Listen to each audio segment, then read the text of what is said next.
Hola, buenas tardes. Gracias por acompañarnos nuevamente en una cápsula aquí en Numinus. Yo soy Julia. Y yo soy Karina. Hoy vamos a hablar de las últimas 6 pruebas del camino del héroe de Hércules que estábamos comentando en la cápsula pasada. Y después en otras cápsulas iremos explayándonos más en todas las partes complejas de estas pruebas. Ahora nos vamos a limitar a terminar de nombrar la rueda porque son muy importantes y después poco a poco iremos desglosando cada una. La séptima prueba que asume Hércules, que estamos hablando que ya viene en la carta natal, en la parte norte de la carta que se refiere a lo transpersonal. Todas las casas que vamos a comentar rápidamente se refieren en la relación con el otro. Las primeras 6 pruebas tenían que ver con el interior de uno mismo, descubrir quién era uno, cuáles son sus valores, cuáles son sus fortalezas, sus debilidades. Y en las últimas pruebas vamos a empezar a ver cómo esto se puede relacionar con la convivencia y con la sociabilidad, cómo a partir de nosotros nos relacionamos con los otros. Entonces la séptima prueba es la del toro de Creta. ¿Qué pasa con el toro de Creta? El toro de Creta, bueno, Hércules tenía que irlo a cazar y presentarlo vivo a su primo otra vez el rey Euristeo. Y este toro de Creta es muy conocido porque vivía en la isla del rey Minos. Y entonces una vez el rey Minos despierta y le dice a Poseidón que le iba a ofrendar lo primero que viera sus ojos. Y entonces se acerca al mar y ve salir al toro, al famoso toro de Creta. Y entonces el rey se queda así impactado ante la fuerza y pues grandeza del toro y le dice a Poseidón, no te lo voy a dar en sacrificio, mejor te ofrendo otra cosa. Le ofrendió, de hecho, le ofrendó otro toro, ¿no? Igual grande y todo, pero no tenía nada que ver con el poder que tenía el toro de Creta. Sí, aparte el toro de Creta es el papá de Minotauro. Es el papá de Minotauro, entonces, que ahí vamos. Entonces... Y entonces lo ve y dice, no, otro animal o otra cosa te ofrendo. Y Poseidón se molesta porque no cumple el trato ni su palabra. Y enloquece al toro. Y entonces el toro empieza a hacer desmanes en la isla. Acababa con todo, molestaba también a las personas. Y entonces llega Hércules. Y pues el toro sí era imponente, pero no como Hércules. Entonces Hércules lo domina fácilmente. Y se lo lleva y se lo presenta a su primo el rey Euristeo. Y entonces igual al verlo llegar, pues dice, no puede ser, ¿no? Otra vez cumplió su prueba. Y como nada más el trató de presentarlo, lo deja en libertad. Entonces, como bien dijo Cari, este toro además es importante porque continuando en la mitología griega, Pasifa, la esposa del rey Minos, se enamora de este toro gigante, de este toro del mar de Poseidón, y se embaraza Pasifa y justamente nace el Minotauro famoso, que después es el que meten en el laberinto porque devoraba hombres y que va a prometer enfrentarlo, y que está el hilo de Ariana. Luego platicamos de eso, pero es este toro, ¿no? Entonces nos habla de la séptima casa. Esta prueba nos habla del nosotros, de la primera forma de relacionarnos de tú a tú con esta fuerza instintiva que implica la vida, ¿no? Con todas nuestras emociones, porque viene del mar el toro, ¿no? Entonces digamos que es una fuerza, como las emociones indican, quiere decir que es energía en movimiento. Entonces el toro tiene mucha energía, pero volviendo al cerebro reptiliano, pues finalmente es una bestia que tiene que ser domada para poderse relacionar armónicamente con los demás, ¿no? En este caso, pues se encuentra un titán igual de grande que es Hércules, que no le tenía miedo a esas emociones, a ese subconsciente que viene también para poder domar aquellas cosas que nos hacen salirnos de control, como al toro, para poder establecer una relación de igualdad con las demás personas. En la séptima casa se empieza, como dijo Cari, a concretar y a construir el nosotros, que es el que da origen a una pareja y el que da origen a una familia. Él habla de la casa. El signo que rige a esta casa es Libra, entonces nos habla de que es necesario un equilibrio entre estos titanes que cada uno somos, entre Hércules, que es súper fuerte, y el toro, que es súper fuerte, y recordemos que adentro de nosotros somos en potencia lo que queramos ser. Entonces aquí la invitación es aprender a dominar nuestra bestia interna, aprender a dominar también toda esa fuerza y todo ese poder que viene de las emociones y del subconsciente, para podernos relacionar de manera más amorosa y más tierna y más asertiva también con los demás, ¿no? Porque implica que tiene que pasar por un proceso de comunicación, no de fuerza bruta para relacionarse con el otro. Y también de cumplir nuestra palabra, ¿no? Porque el rey Minos le promete a Poseidón en una relación de tú a tú, de igualdad. Nadie lo obligó. Él nació y decir, te lo voy a ofrendar lo primero que vea, y lo primero que pasó fue el toro. Y pues no cumplió su palabra, ¿no? Ni su trato. Y también es lo que dice Cari, es importante porque en eso radica el don del dar y el recibir. Entonces también cuando uno se relaciona con los demás siempre está el dar y el recibir, ¿no? Él ofreció voluntariamente una ofrenda que no dio.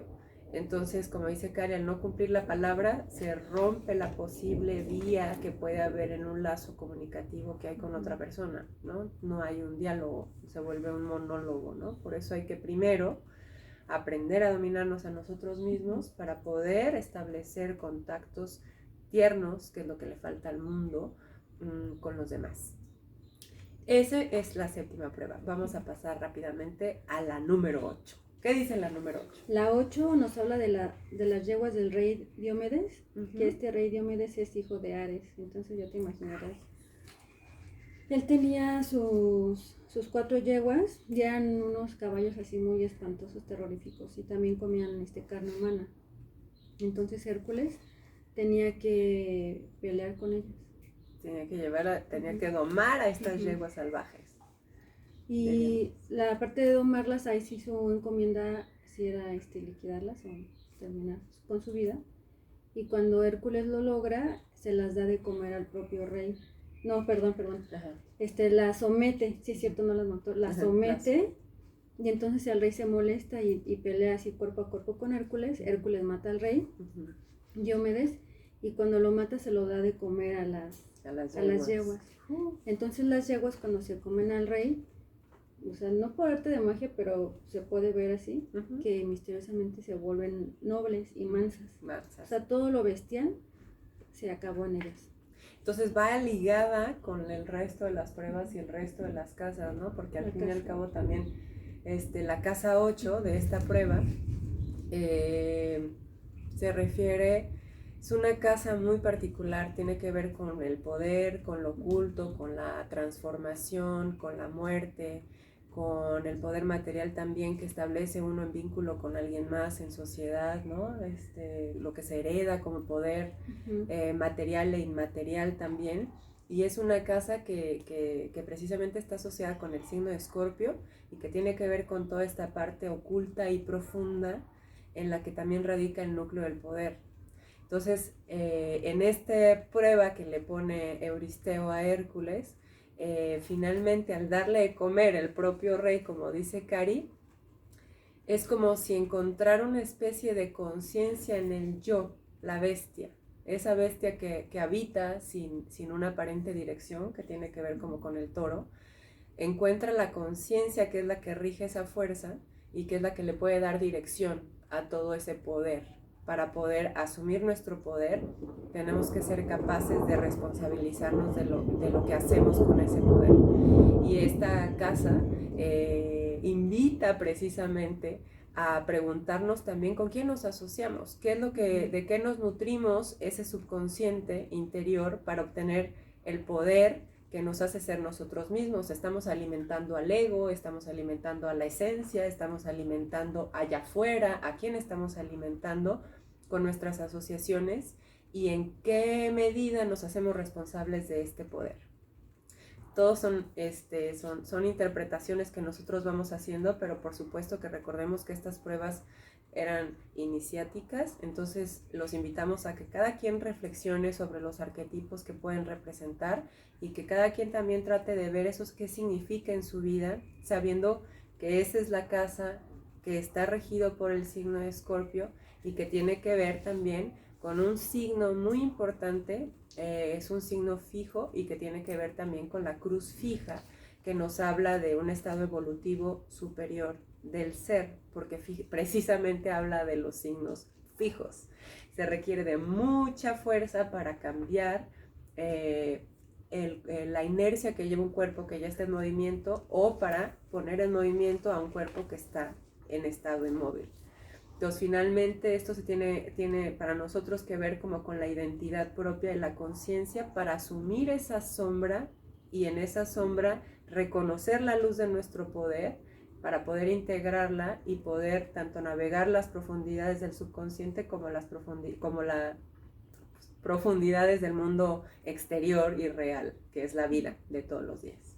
Sí, y como la casa 8 también es de gran transformación, cuando las yeguas se comen a su dueño, que realmente era, pues por algo eran su dueño, ¿no? Es hijo de Ares.